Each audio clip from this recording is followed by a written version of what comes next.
Victim versus Survivor Part 2. Are you a victim of narcissistic abuse, or do you consider yourself as a survivor of narcissistic abuse? One of the most invigorating moments or opportunity that individuals who has experienced narcissistic abuse is that defining moment when they get to determine if the situation or the experience happened to them, or the experience or the situation happened for them. A victim, or someone who considered themselves a victim of narcissistic abuse, often internalize the experience as something that happened to them.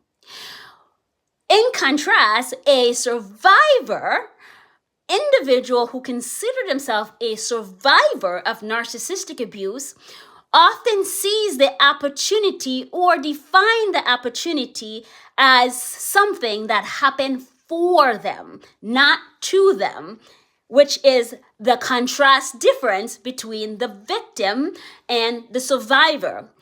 The survivor of narcissistic abuse often use the opportunity as a stepping stone and they often look for the good that occurred in the experience.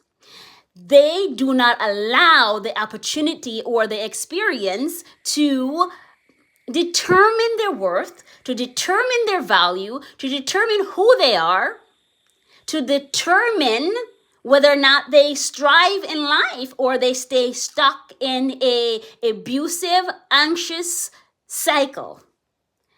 Whereas a individual who considers himself a victim of narcissistic abuse sees the experience as something awful that happened to them, that gets in their way, gets in their mind, seeps in their mind, body, and soul, and basically stops them from striving in life and becoming the best version of themselves.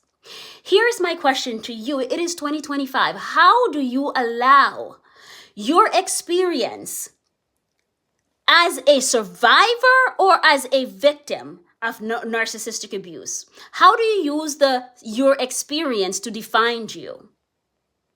Do you use your experience as a stepping stone, or do you use it as a mountain that just got placed in your path that seemingly stop you from striving and surviving and be yourself? Click like, click share if